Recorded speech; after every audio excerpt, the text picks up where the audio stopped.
Muy buenas tardes. De nuevo con ustedes en un programa de alto voltaje. Hoy nos acompaña, como casi siempre, nuestro compañero Fausto Amador Arrieta.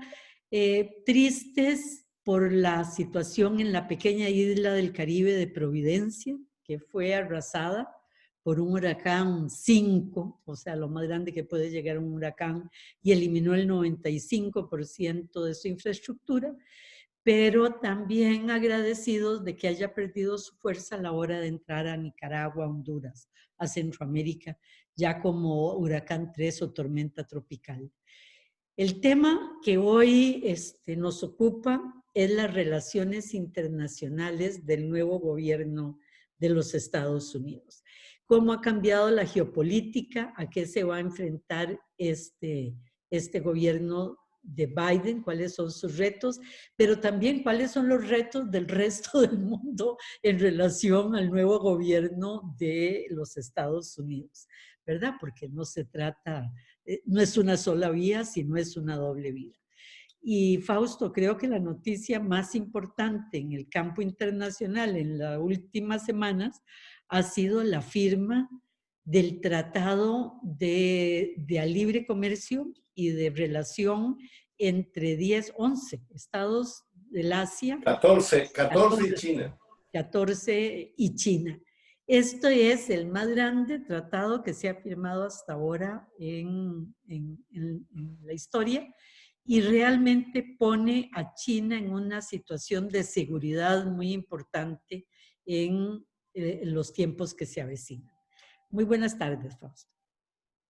Hola, Mimi. Hola a todos tus fieles y a los tuyos. Y queridos radioescuchas. Es un gusto estar de nuevo conversando en esta ocasión bajo el signo de la interrogante, la esfinge que se abre al gobierno de Biden. Me encantó lo que vos dijeras cuando presentaste esto.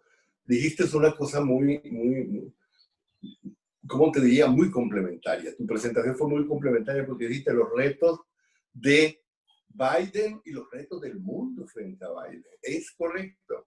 Y nadie se ha preparado mejor para los retos de un gobierno de Biden o para una segunda sesión de Trump. Nadie se ha preparado mejor que China. Cuando terminó el gobierno de Obama había dejado preparado un tratado transpacífico, un acuerdo transpacífico. Se llamaba TPP, Trans-Pacific Partnership. Esto era un acuerdo con 10 países asiáticos, una especie de acuerdo de libre comercio. En él participaban 3 países latinoamericanos, Colombia, México y Chile.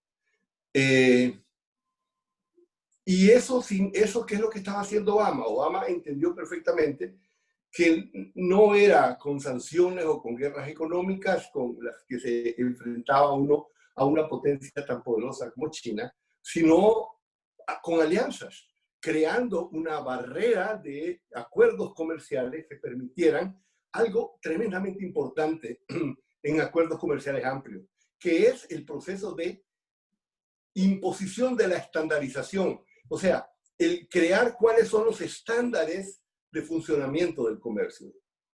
Pues bien, llegó Trump con el América primero, con hacer América más grande, y se retiró. Debo decirte que Hillary Clinton, torpemente, para ganarse a los sindicatos norteamericanos que tenían miedo de que ese acuerdo iba a llevarse más empleos industriales de los Estados Unidos, Hillary también había estado en desacuerdo. O sea, había una especie de consenso torpe, proteccionista con relación a Asia, de parte de los 2 candidatos presidenciales.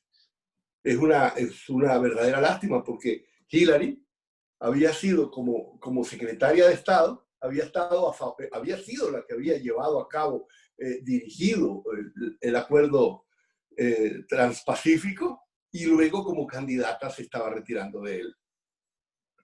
Pero bueno, China, desde antes, desde que comenzaron los Estados Unidos a tratar de hacer el TPP, ellos comenzaron también a negociar con todos los países de Asia. Y comenzaron a hacerlo de a 3, de a 4, acercándose a los países del acuerdo de Asia del sureste, acercándose a todos, y luego acaba de realizar la maravilla, pero que realmente es una maravilla de audacia, de inteligencia de largo plazo, que es el acuerdo, es la asociación integral económica de Asia. Comprehensive se llama, o sea, integral, está todo.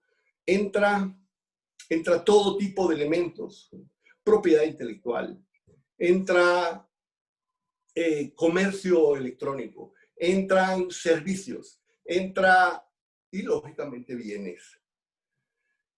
Mira, los principales analistas, yo he seguido de cerca ese proceso, pensaban que iba a ser muy difícil que China llegara a hacer acuerdos comerciales con los países del sureste asiático, Vietnam, Camboya, que tienen mano de obra más barata que la China, porque esos acuerdos significarían que las industrias que están en China se preferirían ir a esos países, porque con un acuerdo de libre comercio iban a producir más bajo y iban a poder seguir vendiendo en China. Pues China acaba de hacer una cosa formidable, que es nada menos que bajar sus tarifas, bajar sus tarifas aduanales y hacer un acuerdo con países de niveles salariales más bajos, y estar dispuesta a que se vayan industrias suyas con tal de crear un ambiente de desarrollo comercial mucho más grande. Se van industrias suyas de mano de obra barata, porque además China ya se siente lo suficientemente fuerte como para empezar a aspirar a industria de desarrollo de mano de obra mucho más calificada y no tanto de mano de obra barata. Les va a costar, pero en eso no, ya lo están haciendo. Eso es exactamente la apuesta. Bien, exacto. Esa es la apuesta, vos lo decís muy bien, esa es la apuesta inteligente que tiene China, y por eso lo fantástico es que al mismo tiempo que hace un acuerdo con los países de menor productividad, los países de más bajos salarios, hace acuerdos con países del mayor nivel de desarrollo técnico industrial del mundo, Japón y Corea del Sur. O sea, es una cosa, realmente se tira a decir, puedo competir en el mundo, en el primer mundo, y puedo competir en el tercer mundo, y le doy oportunidad a todos de que entren a China. China está abierta para todos. Esto crea una barrera tremenda, es una nueva forma de ver a los Estados Unidos, enseñarle a los Estados Unidos por dónde se va a mover la historia.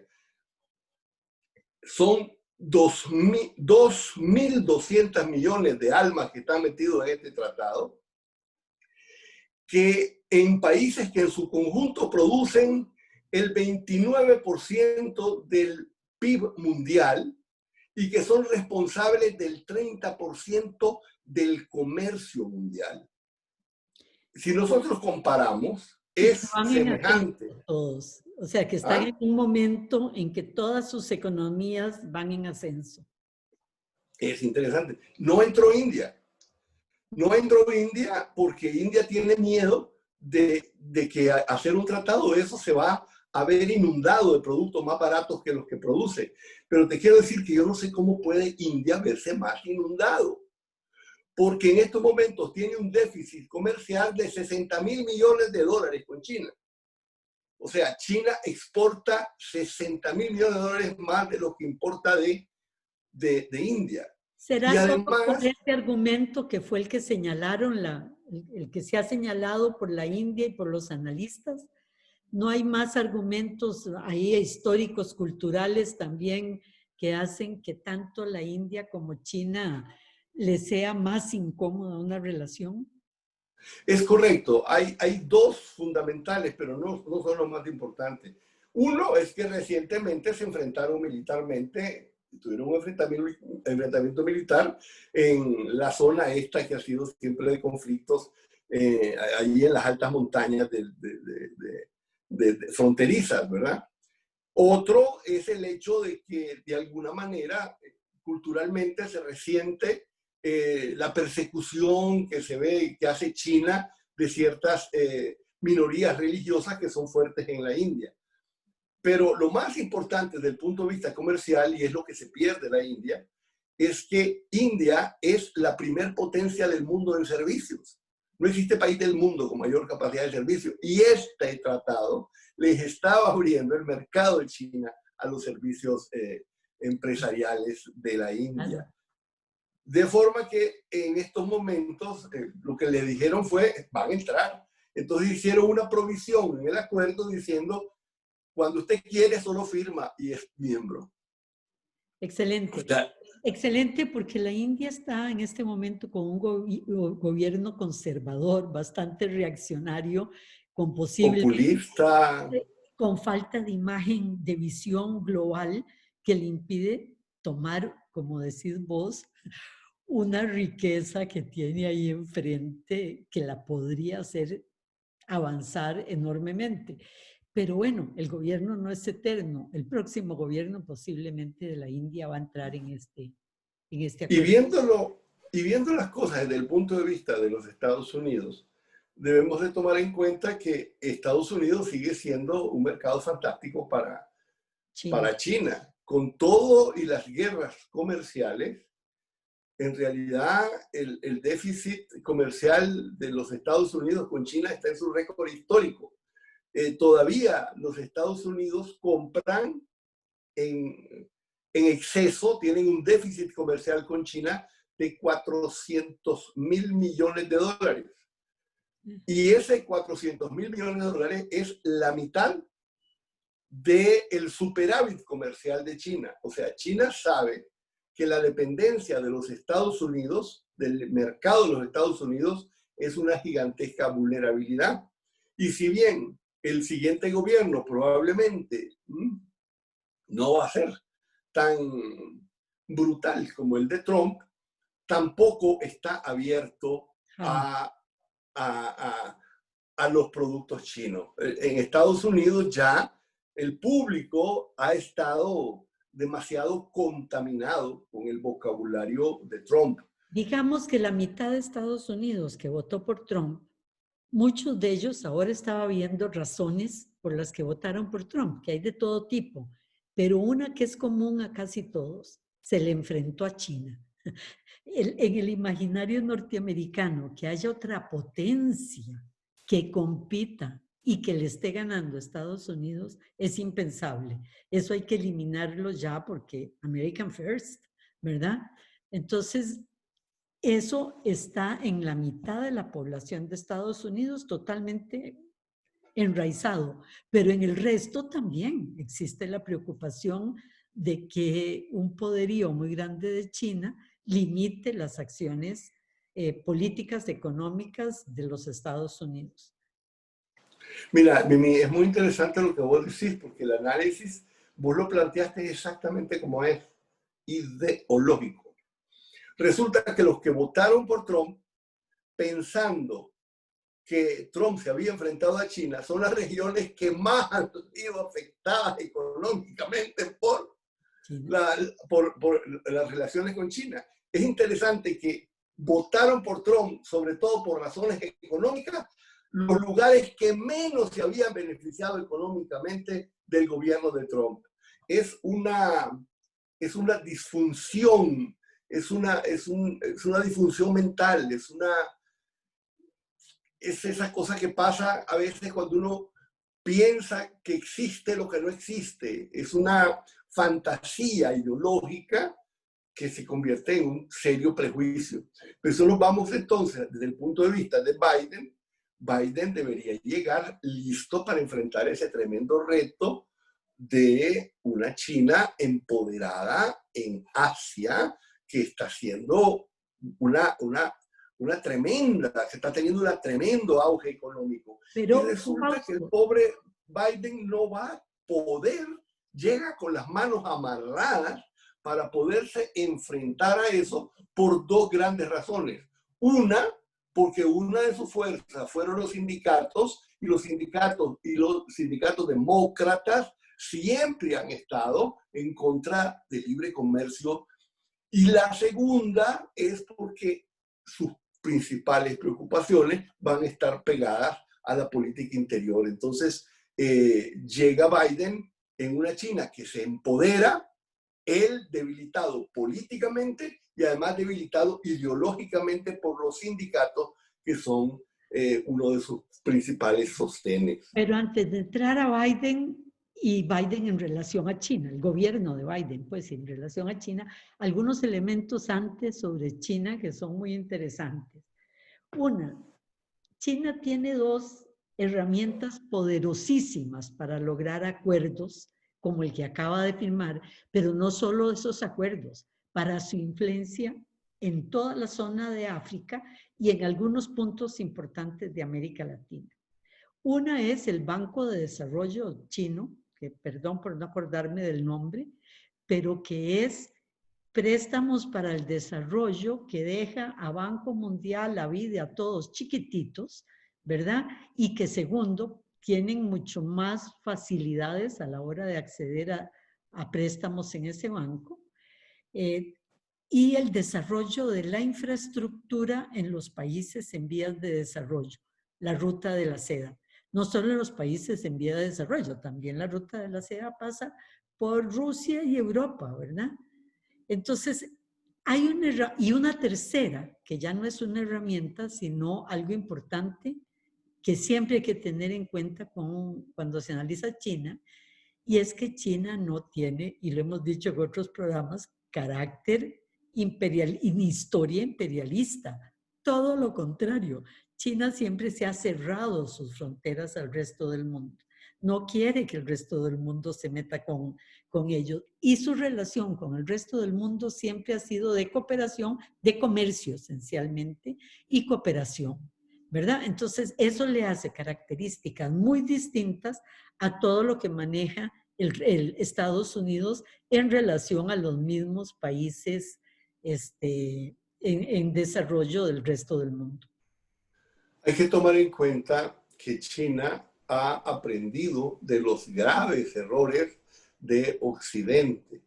Si nosotros vemos Occidente, vamos a darnos cuenta que en todas partes, desde Costa Rica hasta Inglaterra, pasando por Estados Unidos o cualquier país de Europa, los países están divididos en las zonas costeras abiertas al mundo y cosmopolitas, y las zonas internas abandonadas a su suerte. Esa tremenda división, que es la división, las grandes brechas territoriales, China las comprendió que era su mayor peligro estratégico. Efectivamente, China tiene una tremenda costa que históricamente ha sido la de su desarrollo, la pancita de China, toda esa parte, y luego el interior de China, que es precisamente donde se desarrolló el comunismo, donde se desarrolló la lucha de Mao Zedong para vencer al Kuomintang. Esa zona siempre ha sido abandonada, y ha sido abandonada siempre, ha sido fundamentalmente agrícola. China ha comenzado a hacer centros industriales en esas regiones, pero tenía el gran problema de que son regiones interiores. ¿Cómo hacer para que esas regiones interiores no dependan totalmente de las regiones que están pegadas al mar? Y eso es la ruta de la seda. La ruta de la seda tiene como principal objetivo abrirse camino por las montañas, por todas esas zonas para llegar a Europa. Realmente es la ruta de la seda. Es la antigua ruta por donde caminaba Marco Polo, ¿verdad? Es el movimiento terrestre, el movimiento del comercio terrestre, que lógicamente lo complementa con el desarrollo y la ampliación del comercio naval, y de hecho tiene grandes inversiones en Panamá, etcétera, para hacerlo, pero lo fundamental es que está tratando de lograr en China, de una forma preventiva, enfrentarse desde ahora a las brechas territoriales, y está dando facilidades especiales a las empresas extranjeras para que inviertan en las zonas interiores de China. Entonces, como vos ves, nosotros tenemos aquí a un gigante que crece con una gran inteligencia económica, con una gran sensibilidad política internacional, y que ahora con un Y acuerdo... con búsqueda de desarrollo social al interno. Si bien no hay desarrollo democrático ni con los derechos humanos, sin embargo, sí hay un enorme desarrollo social en China, ¿verdad? Han sacado 600 millones de chinos de la pobreza y además han buscado el desarrollo educacional, ¿verdad? Y de toda la población. O sea, Sí, y eso es tremendamente importante decirlo, porque te voy a decir, la democracia no se come. No hay sándwiches de democracia. Si la democracia no cumple con llenar y satisfacer las necesidades básicas de los seres humanos, la democracia termina siendo un instrumento de las élites, un instrumento de los que saben leer y escribir, un instrumento de que los son que dueños de los escriben en la libertad de bancos, prensa. de las élites dueñas del sistema financiero y de la clase media que trabaja para ellos. O sea, la verdad Es correcto, se ha es dicho. correcto. Por eso el déficit democrático de China, mira, yo creo que no es una debilidad. Fíjate que yo vi un documental sobre China, sobre todo el control electrónico que hay sobre los ciudadanos chinos en este momento, cómo tienen cámaras en todos lados, cómo en un segundo reconocen quién pasó con una bicicleta por no sé qué, entonces controlan con todo eso los delitos comunes, los secuestros, etcétera, etcétera. Y había una encuesta a la gente, al ciudadano chino común, y este decía, bienvenido a mí, que el gobierno me registre, que me vea lo que yo hago todo, no me importa, yo estoy cumpliendo con la ley, el gobierno no me va a hacer daño. Pero mis hijos están cuidados y a mí nadie me va a violar, a mí nadie me va a agredir. ¿Verdad? Es el ciudadano entregando su independencia, no, la palabra no es independencia, ¿cómo se llama? Su privacidad. Privacidad a cambio de una seguridad total. Y si somos sinceros, en las sociedades, vos decís que la democracia no se come, pero hay otra cosa que también solo el 5% o el 3% son rebeldes y son los que provocan los cambios. El resto está tranquilo con las situaciones en la mayoría de los casos. Entonces la sociedad china está además disfrutando mucho de su nueva realidad de riqueza y desarrollo en todos los sentidos. Tomé la palabra más de la cuenta, Fausto, y vamos a un corte, así que te dejo sin respuesta. Vamos a un corte y para las noticias del mediodía y regresamos con ustedes en unos minutos. De nuevo con ustedes. Antes del corte seguíamos analizando a China y su relación con el resto del mundo y las políticas que había implementado para enfrentarse a los Estados Unidos o a las políticas más agresivas hacia China de los Estados Unidos.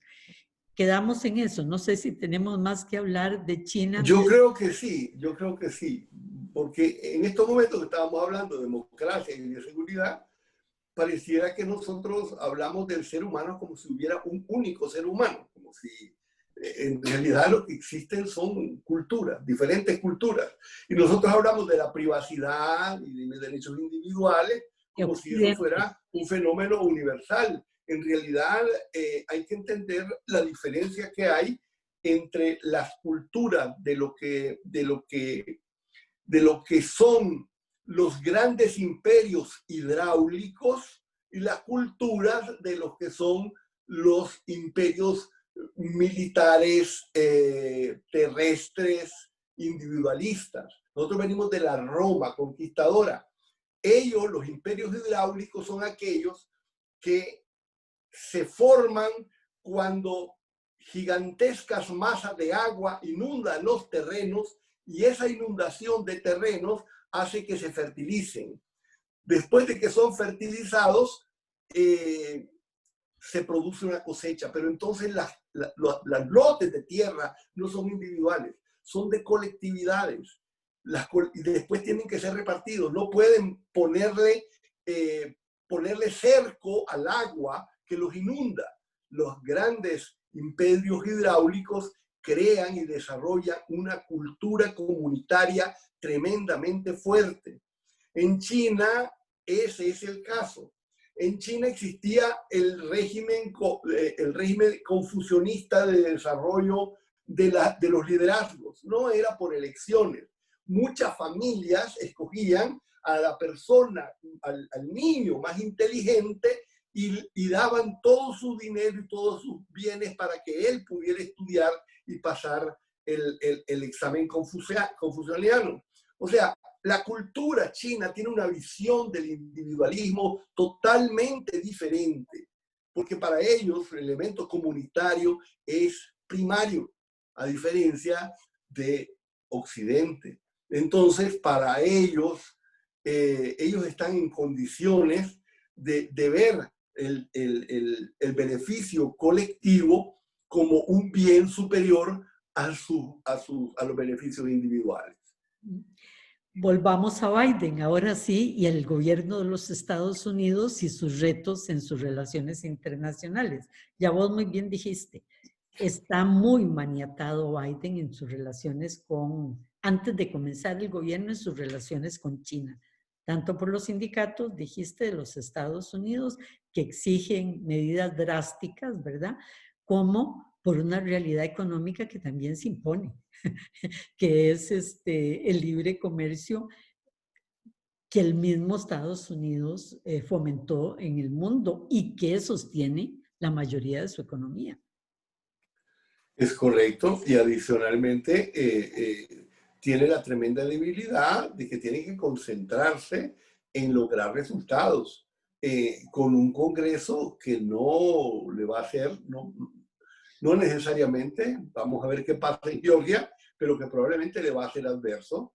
Como yo te decía la vez pasada, va a tener que buscar divisiones dentro de los republicanos, y ya aparecieron 4 que claramente se distinguen, y ya con ellos podría llegar a cierto tipo de acuerdos, pero lo fundamental que necesita es hacer gigantescas inversiones en infraestructura, generar una mayor cantidad de empleo, ver cómo cumple con su izquierda, volviendo a las reglamentaciones del cambio que beneficien la lucha contra el cambio climático.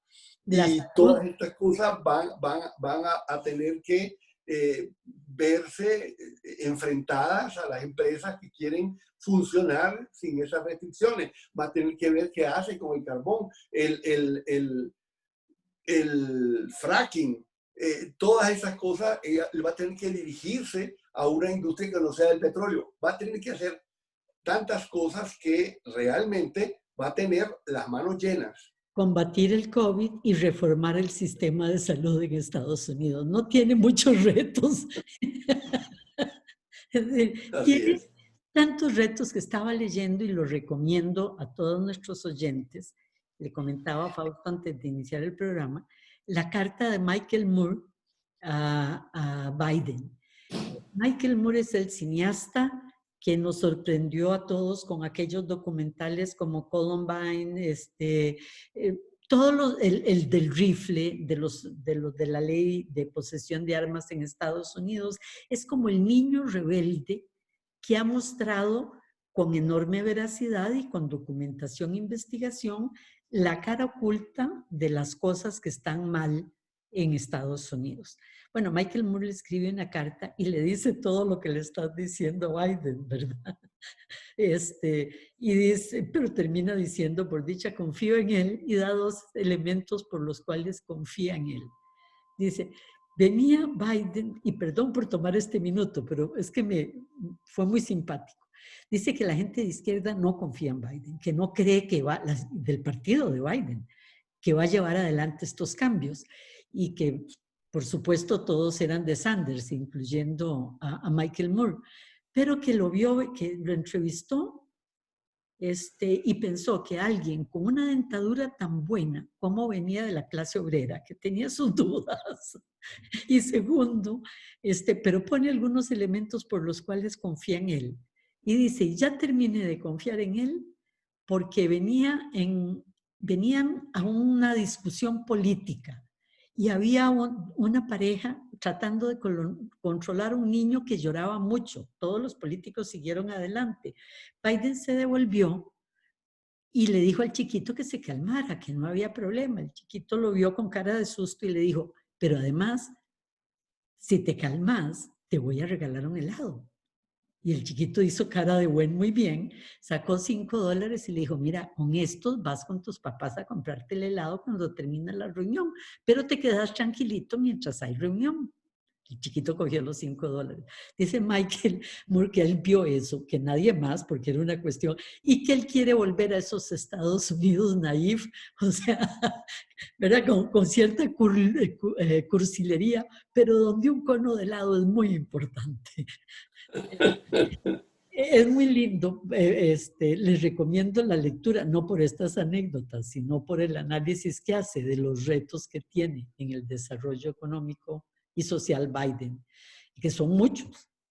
Sí, pero si nosotros nos vamos a la política exterior y volvemos a ese tema, porque Estados Unidos ya es muy gordo, Biden tiene que enfrentarse algo así como a una tremenda tarea de arado, una tremenda tarea agrícola, cuando el agricultor anterior le dejó roto todos los instrumentos.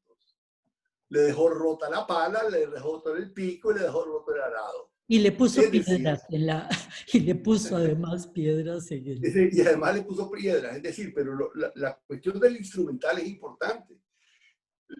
Biden va a tener que utilizar al máximo lo que hasta ahora había sido y había sido reputado como el más profesional y capacitado servicio exterior del mundo.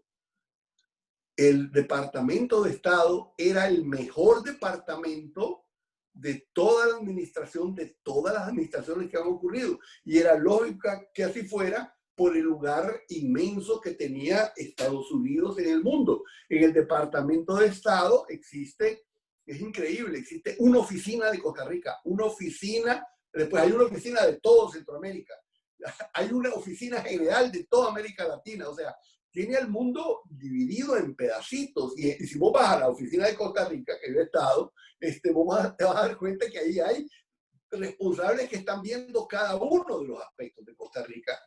Entonces, ese aparato tecnificado y desarrollado, Trump lo desbarató. Decenas, centenares simplemente renunciaron.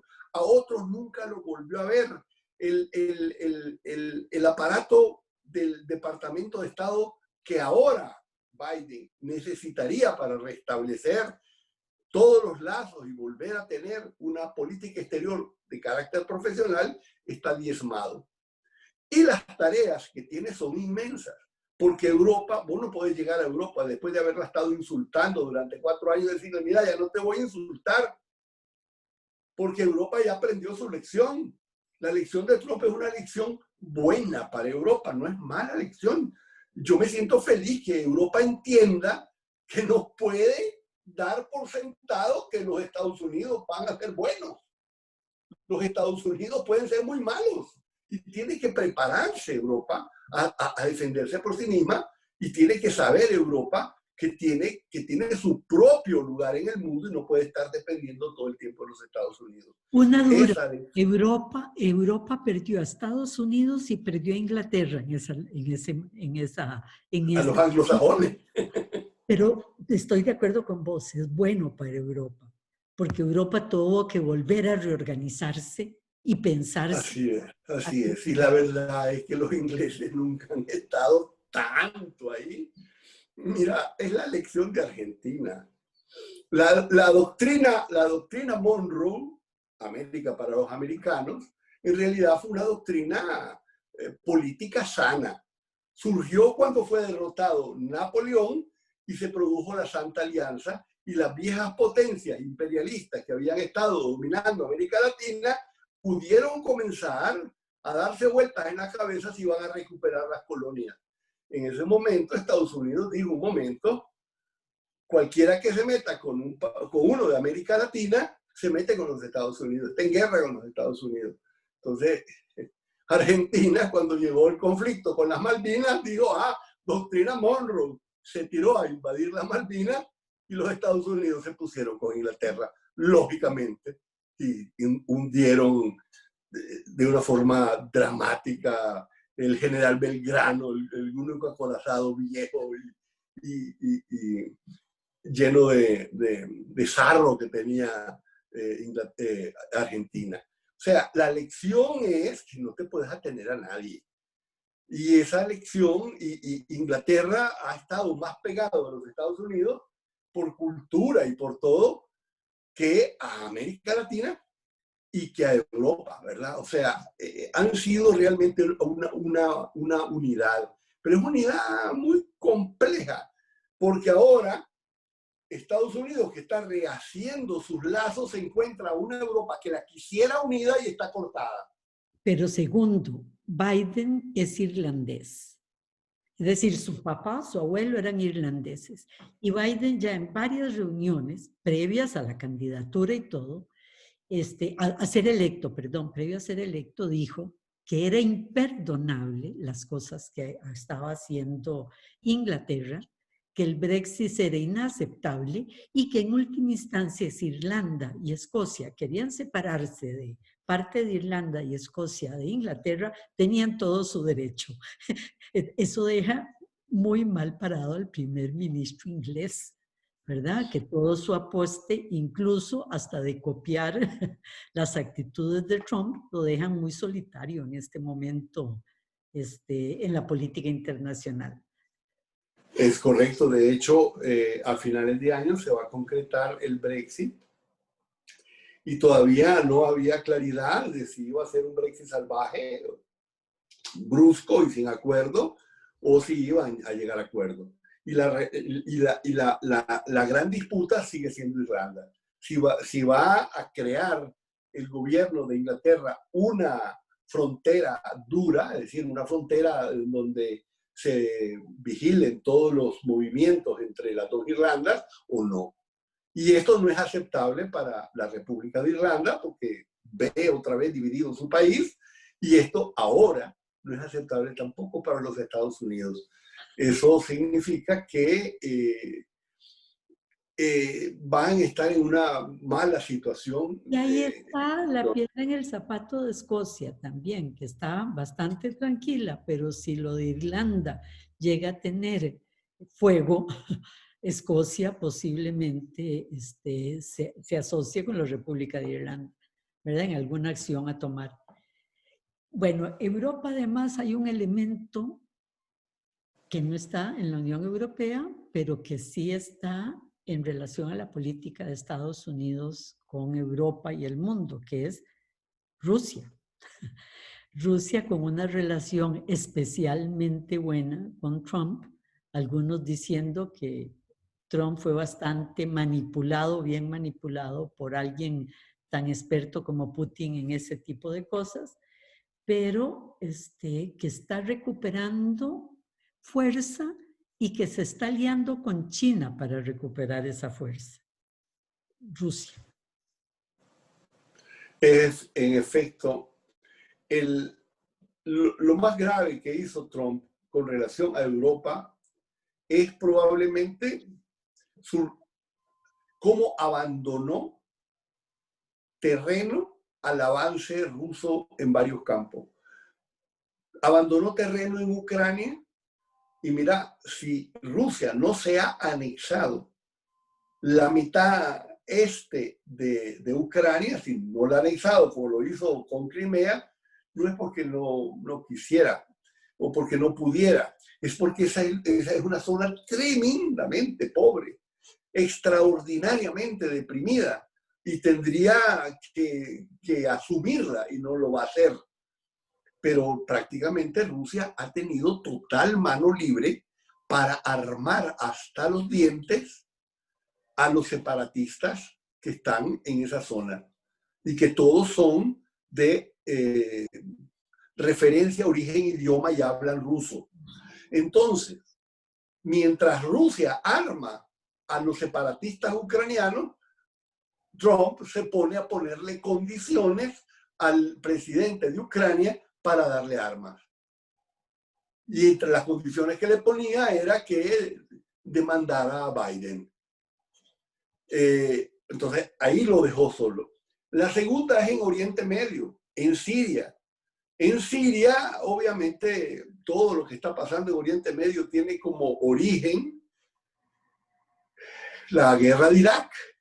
Guerra de Irak en la que casi todos los senadores norteamericanos apoyaron estúpidamente, inducidos por los engaños de que había ahí armas de destrucción masiva por mil cosas y por miles de intereses y por cosas políticas. Ahí cayó Hillary, ahí cayó Biden, ahí cayó todo el mundo, menos Obama, que ahí se separó de todo el mundo y convirtió eso en su gran fortaleza. Pues bien, ahí el origen de la guerra de Irak destrozó todas las relaciones en Oriente Medio. Y en determinado momento, cuando aparece Trump, se aprovecha Rusia para expandir toda su influencia. Y no solo Rusia, se aprovecha Erdogan y llega hasta Libia, Erdogan. Entonces, eso está enfrente de las costas europeas. Y eso le provoca a Europa una sistemática afluencia millonaria de refugiados diario están botes, barcos hundiéndose en las aguas del Mediterráneo y ahogándose refugiados. Europa no logra retener, no sabe ni qué hacer con tantos refugiados. Tiene campos de concentración de refugiados en Grecia, en la isla de Lesbos. Cuando en determinado momento se quemó uno de los campos de refugio, no hallaba qué hacer con 20.000, 30.000 personas que estaban sin techo. Tiene millones de refugiados, le paga a Erdogan para que le retengan los refugiados en Turquía. De Turquía. Y entonces, en esta situación llega Biden y se encuentra que, ¿qué hace? ¿Se va? No puede simplemente irse después de haberse metido, haber creado semejante desorden. ¿Se queda? No puede simplemente quedarse. O sea, está en una cosa que que no puede ni beberla ni derramarla. Está en un real aprieto. ¿Cómo se enfrenta al desarrollo de Rusia? ¿Con sanciones? ¿Sancioncitas? ¿Poniendo castiguitos económicos? ¿Te quito la bolsa? Eso no ha resultado. Y entonces vemos que Europa tiene con una gran aprensión la necesidad de ver cómo llega prácticamente a acuerdos con Rusia, que prácticamente el terreno ganado por Rusia ya no va a retroceder. Y además Trump cometió la torpeza de salirse o de suspender el acuerdo que tenía de armamento estratégico con Rusia, en donde se había limitado el desarrollo de armamentos nucleares y de instrumentos de lanzamiento. De nuevo va a tener Biden que renovar lazos más bien con Rusia. Esa es la dificultad. O sea, llega Biden con un plato difícil, lleno, y sin embargo en política exterior es donde va a tener más las manos libres. Con la enorme desventaja que dijiste vos y que es importante resaltar, que Trump destruyó el Departamento de Estado. La figura más importante del gobierno de Estados Unidos después del presidente es el canciller, es el secretario de Relaciones Exteriores. Y en casi todo el mundo es el ministro de la presidencia. No, en Estados Unidos es el canciller, la figura, la segunda figura de poder y de un poder enorme, ¿verdad? Porque es la relación de Estados Unidos con el mundo, la colocación del comercio de Estados Unidos, de la política, de lo social, de las armas, o sea, de la industria entera pasa por el Departamento de Estado. Fausto, nos quedan 3 minutos.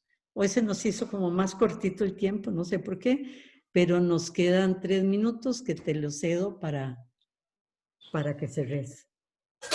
Muchísimas gracias. Yo creo que el tiempo se fue bastante rápido porque el volumen de las cosas que hablamos era bastante grande y había mucho terreno del que bregar. En realidad,